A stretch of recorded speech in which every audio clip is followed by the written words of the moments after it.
सिया राम जय जय राम सिया राम भज राम सिया राम जय जय राम राम सिया राम जय जय प्रेम से कहो राजा रामचंद्र महाराज की जय। सत सनातन धर्म की जय। कार्तिक महात्म्य की। कल की कथा में हम सभी श्रवण कर रहे थे जलंधर की जीवनी के बारे में। वो था तो भगवान शंकर जी के जैसा था, परंतु विपरीत था, क्योंकि उनकी क्रोधा अग्नि से वो प्रकट हुआ और असुरों के बीच में रहकर बड़ा हुआ। बच्चे के जीवन के अंदर, प्राणी के जीवन के अंदर संगत का बड़ा इफेक्ट होता है।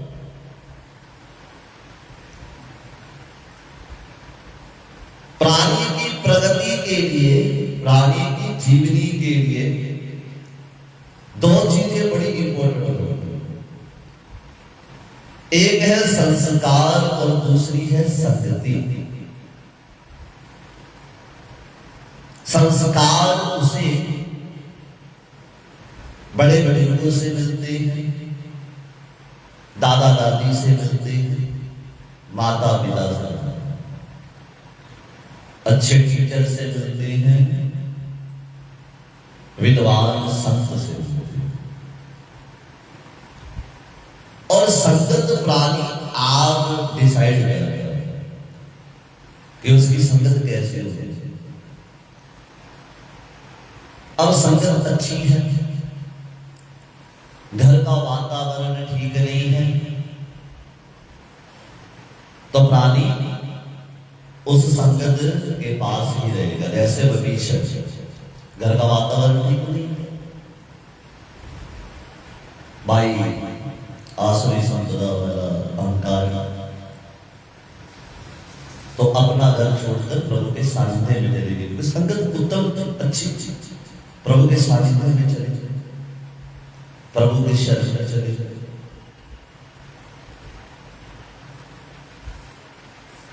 अब जिसके संस्कार अच्छे हैं, संगत बुरी है, तो उस संगत को छोड़ देना है। माता पिता ने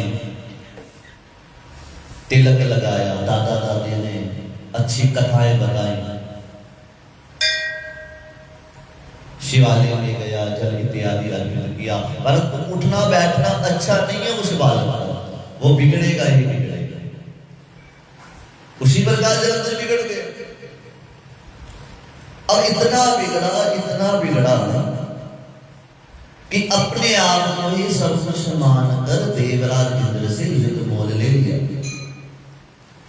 परंतु देवराज इंद्र हारने लग गया, क्योंकि वो शक्तिशाली भगवान शंकर के बिना वो मारा नहीं कर सकता। तो भगवान के शरण में गए, श्री नारायण के शरण में गए, प्रभु के शरण में गए। तब माता लक्ष्मी ने कहा कि आप कहाँ जा रहे हैं? तो कहा मैं देवताओं की सहायता के लिए जा रहा हूं।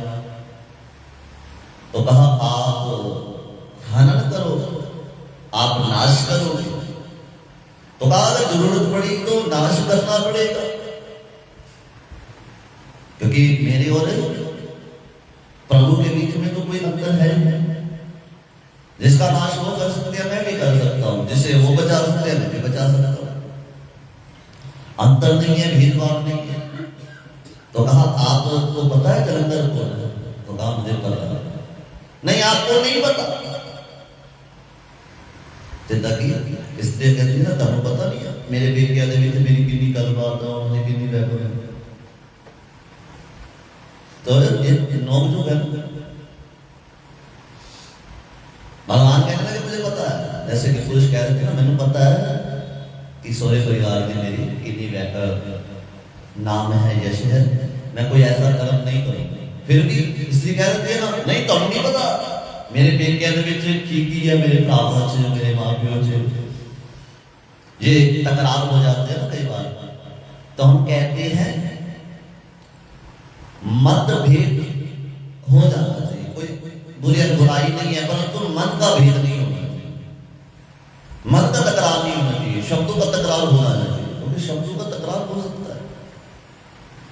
अब हम यहाँ पर 20-25 लोग बैठे, अब हम सबके ही विचार भिन्न भिन्न हो सकते हैं, किसी भी चीज को लेकर विचार भिन्न भिन्न हो सकते हैं, इसमें कोई बुराई नहीं है परंतु हमारा मन तो एक है।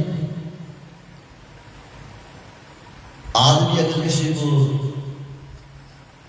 छींक आ जाए खांसी आ जाए तो सभी घबरा जाए, क्यों? क्योंकि हमारा मन एक है। माता लक्ष्मी ने कहा आपको नहीं पता, तो भगवान ने कहा तो बता दे। वो सागर का पुत्र है, सागर से जन्मा जलंधर, सागर से जन्मी मैं, मेरा भाई, इसलिए आप मेरे भाई को नहीं मारोगे, मुझे वचन देकर जाओ। कहते सारी खुदाई एक तरफ, जोरूंगा भाई एक तरफ। कहते ना कई बार कि मेरे भरा को तुसी नहीं कुछ कहना, हाँ तुसी क्षमा कर देना, तुसी नहीं कुछ कहना, मैं जाना मेरा भरा जाने, साडी दोनों की गल, तुसी विच नहीं आना। कई बार हो जाता है, हर परिवार में हर गृहस्थी में हो जाता है, ये बड़ी बात नहीं। माता लक्ष्मी ने कहा आपने नहीं माना जो मर्जी, तब वचन देकर आगे युद्ध हुआ, युद्ध हुआ। अब जलंधर त्रास तो हो गया परंतु मार नहीं होती, क्षति हो गई। जलंधर को कहा कि जलंधर तुम पीछे हट जाओ क्योंकि मैं तुम्हें मारूंगा तो नहीं और तुम मुझे मार नहीं सकते, इसलिए इस युद्ध करने का कोई फायदा तो है, इसका कोई परिणाम कोई रिजल्ट तो निकलने वाला नहीं, तुम मुझे मार नहीं सकते और मैं तुम्हें मारूंगा नहीं। तो जलंधर ने कहा प्रभु आपसे वरदान मांगना चाहता हूं, तो था बोलो।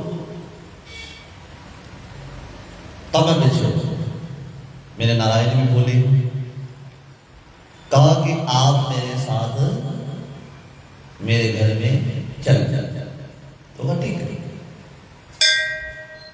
श्री हरि गए, माता लक्ष्मी गए, 33 कोटि देवी देवता, देवराज इंद्र भगवान सूर्य नारायण चंद्रदेव वरुण देव सभी देवी देवता जलंधर के पास उनके आतिथ्य सत्कार प्राप्त हेतु अतिथि बन के रहने। केवल भगवान शंकर और माता पार्वती और देव ऋषि नारद को छोड़कर बाकी सभी जलंधर के यहाँ पर रहने लग गए। मैंने पहले भी कहा मेरे नारायण कोई भी कार्य बिना कारण से करते नहीं है, कोई भी कार्य नहीं करते, कोई कारण निहित होता। तब एक बार नारद जी जलंधर के यहां पर गए और जलंधर का यश इत्यादि देखकर जलंधर को कहने लगे कि मेरा भी सत्कार इत्यादि मान इत्यादि कर। तो सत्कार मान किया कि जलंधर संतों की सेवा इत्यादि करने वाला, इसलिए वो भी बंद कर। अब नारद जी ने जब सभा को देखा, प्रभु की आज्ञा से वो कहने लग गया कि हे जलंधर, तुम्हारे पास सब कुछ है, आपके पास सब कुछ है, परंतु एक चीज को छोड़ दो। धन है, रतन है, वैभव की हर चीज है, सुख सुविधा है, परंतु एक चीज नहीं है, स्त्री नहीं। तो कहा है ना मेरी वृंदा, तो कहा नहीं वृंदा ठीक है, वृंदा है, परंतु सुंदर स्त्री होनी चाहिए। काम, क्रोध, मद, लोभ, अहंकार, इस चीजों का जैसे ही बीजारोपण होगा, प्राणी का पतन हो जाएगा।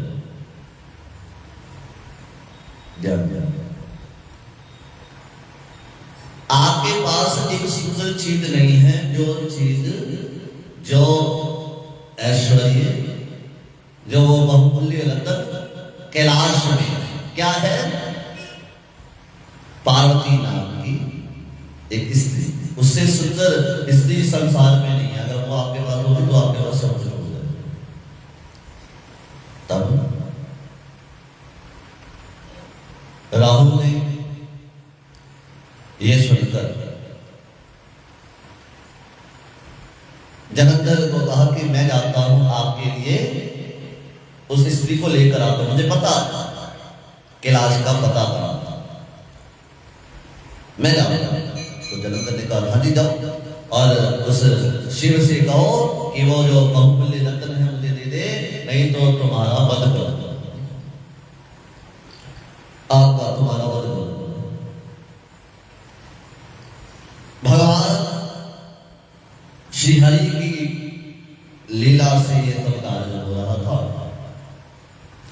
राहुल दूध बनकर पहुंचा और पहले ड्योढ़ी पर जो था वो नंदी जी महाराज खड़े थे। वो राहुल को दूध मानकर भगवान शंकर के पास गए। तब भगवान ने आंखें से संकेत करके राहुल से कहा कि कहो। राहुल ने कहा हे भगवान, त्रिलोकी के तथा सारे तत्वों के अधिराज की कही हुई आज्ञा सुना। शमशान में निवास करने वाले, अस्थियों के मात्र धारण करने वाले आपकी इतनी सौंदर्य स्त्री क्यों? यह स्त्री हमारे राजे के पास होनी चाहिए, आपके पास क्या कर रही है?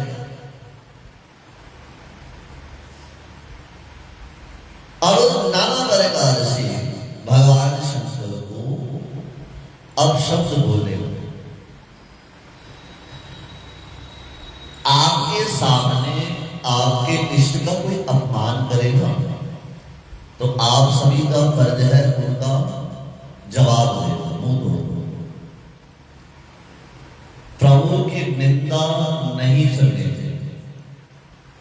दक्ष के दरबार में सभी ने प्रभु की निंदा सुनी, जिसके कारण सभी को थोड़ा थोड़ा भोगना पड़ा, दंड भोगना पड़ा। दधीची इसी बात से पलायन हो चुके, इसलिए उन्हें वरदान मां भगवती से वरदान सुनते। नारद जी कहा, हे राजन, अब राव बार बार अपमान कर रहा था कि इतने में एक केश आधर में गिरा, चक्षुआ में ज्वाला थी, जैसे कोई नरसिंह हो। इस प्रकार मनुष्य राहु को मारने के लिए उसकी ओर लपका। भागते हुए राहु भगवान के शरण में चला गया कि हे भगवान, मेरी सहायता के लिए, मेरी रक्षा के लिए, क्योंकि मैं एक राजदूत हूँ, मेरे मन में कुछ भी नहीं है। मैं तो अपने राजे का सारा वाक्य सुना रहा था, जो भी शब्द थे मेरे राजे के थे, मेरे नहीं। परंतु उसे उस प्राणी ने पकड़ लिया। भगवान ने कहा कि इसे ये मारने योग्य नहीं, तुम इसे छोड़ दो। तब प्राणी कहने लगा, भगवान मैं तो भूखा हूं, मैं इसे मारने के लिए, खाने के लिए लपका हूं, अब बताओ मैं क्या क्या। तो भगवान ने कहा कि तुम अपना शरीर का मांस इत्यादि खाओ। तो उसने क्या किया, अपने हस्त और पाद अर्थात हाथों का और पैरों का मांस खाने लग गया, हड्डियां खाने लग गया। कहते सारा शरीर खा गया, केवल सिर रह गया। भगवान इसमें प्रसन्न हो गए और वरदान दिया कि तुम भी मेरे एक द्वारपाल हो गए। उस द्वारपाल का क्या नाम है, बोलो ना। आप वो कथा सुनते रहते हो, द्वारपाल का क्या नाम है? शिव पुराण वाले हो, शिव पुराण की कथा सुनते हो, पढ़ते हो, कहीं तक घरे बैठ के पढ़ते हो। नहीं सानू की लोड़ है पढ़ने मंदिर जान दी। कीर्ति मुख नाम, ध्यान देना, कीर्ति मुख नाम है। इसलिए मैंने कहा था मंदिर में आना जरूरी है। कई लोग मंदिर में नहीं आते, मंदिर में नहीं आते कि हम पंडित जी घर में बैठ कर करते हैं। तो घर में बैठ कर बोलते अच्छी बात है, ग्रंथ पढ़ने चाहिए, कोई बुराई नहीं है। जितने हो सके घर ग्रंथ पढ़ो, रामचरितमानस की चौपाइयां पढ़ो, भागवत गीता पढ़ो, श्रीमद् भागवत पुराण का अध्ययन करो। बुराई नहीं है, परंतु जब जब नजदीकी मंदिर में आपके कोई कथा होती है, कोई महात्म्य होता है, तो वहां पर जाकर अपनी हाजिरी जरूर लगा दीजिए। भगवान भी दरबार में बैठे होते हैं कि कोई मेरा बंदा आएगा, मेरे मंदिर में आकर हाजिरियां करेगा। अब माता चिंतपूर्णी है, माँ भगवती है, वैष्णो देवी है, नैना देवी है, वो इंतजार कर रहे होते हैं। नजदीकी आपके घर के पास मंदिर है, वहां वो इंतजार कर रहे होते हैं कि मेरा भक्त मुझसे मिलने आएगा, है ना, हाजिरियां लगाने आएगा। सुबह शाम आरती में बैठेगा, मेरे भजन मुझे सुनाएगा, मेरे साथ बातें करेगा। परंतु हम मिलने जाते हैं ना, 10 में से 9 लोग का मंगने जाते हैं, 10 में से 9 लोग मांगने जाते हैं, ध्यान दें, उपाय करने जाते हैं। एक होगा बेटा जो मिलने जाता होगा, परंतु बाकी सभी पढ़ने जो टोक ना दे की गल होती है, की गल कुड़ी तो आती नहीं कथा थे, कहते परमात्मा ना कह रहे क्या कर मेरे मिलने नहीं आते, हाय बाहर ना हो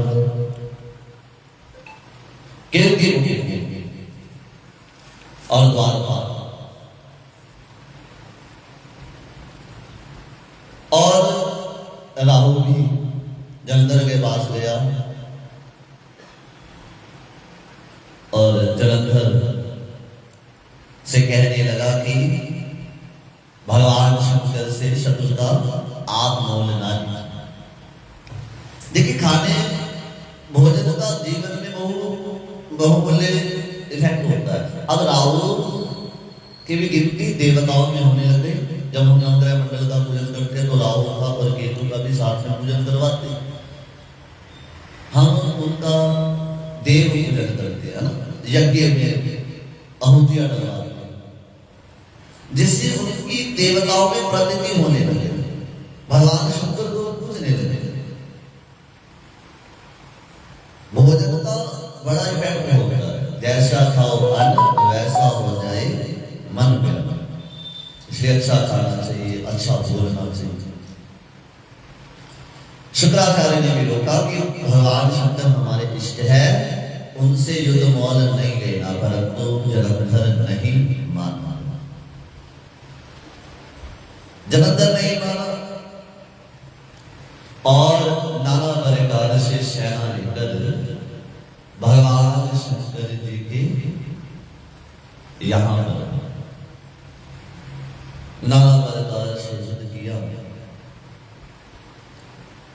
दूसरी तरफ कैलाश पर्वत पर सभी एकत्रित हो गए।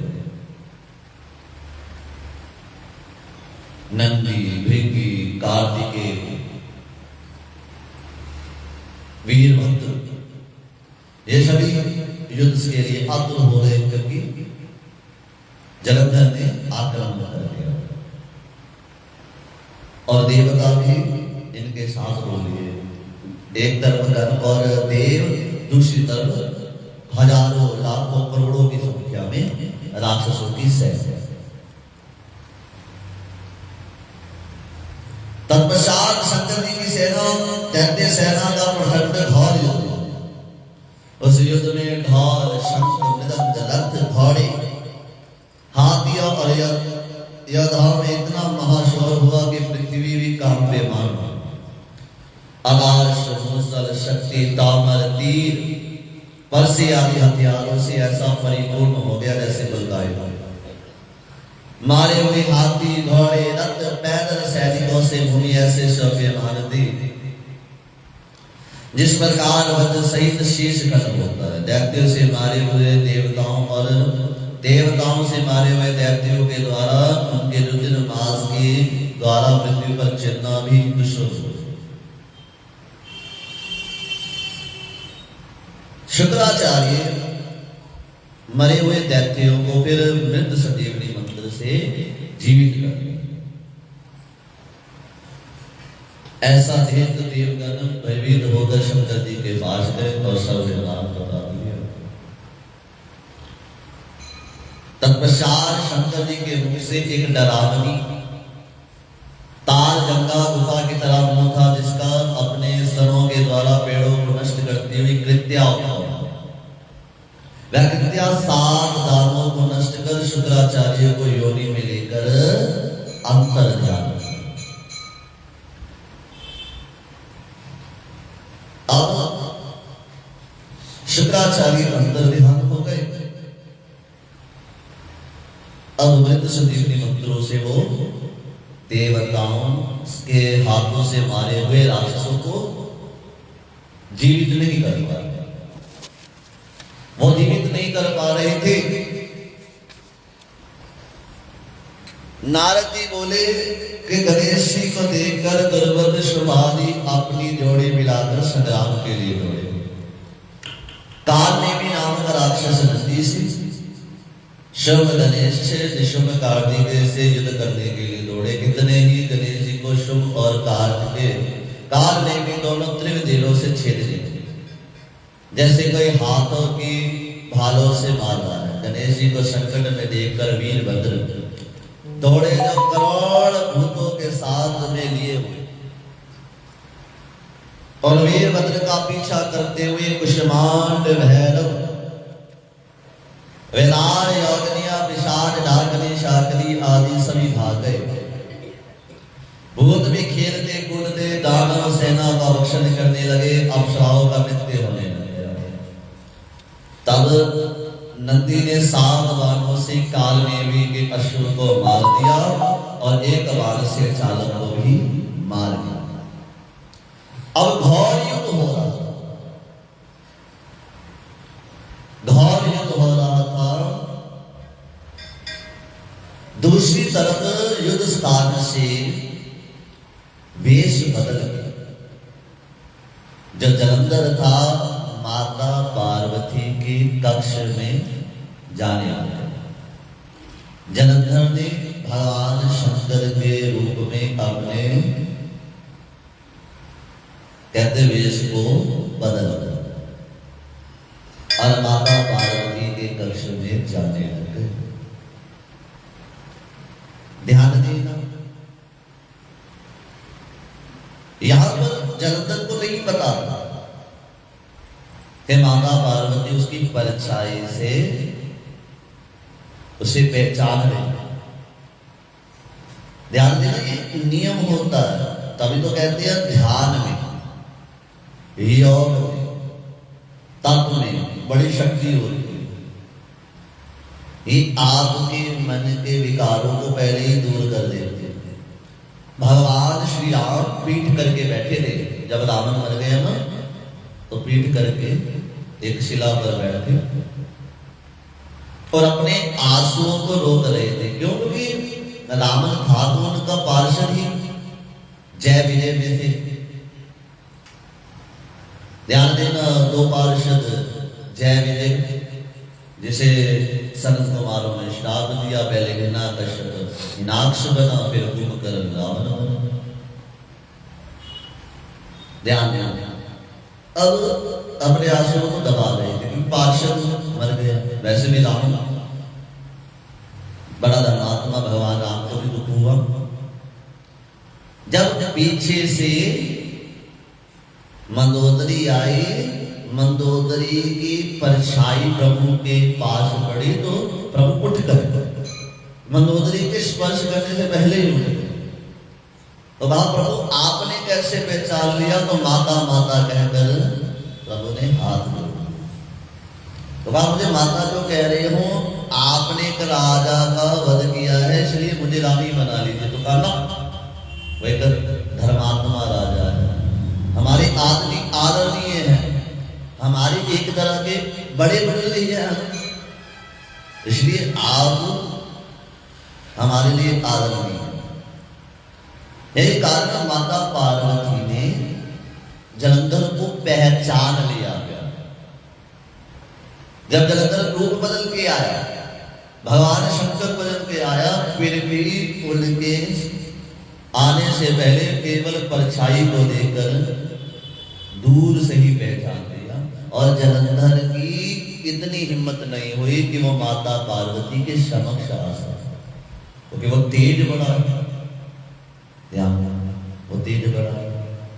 इसी कथा को कल की ओर लेकर चले कि कैसे भगवान शंकर और जलंधर का भीषण युद्ध होगा, कैसे मेरे नारायण की एक और लीला होगी जिस लीला के कारण जलंधर मारा जाएगा।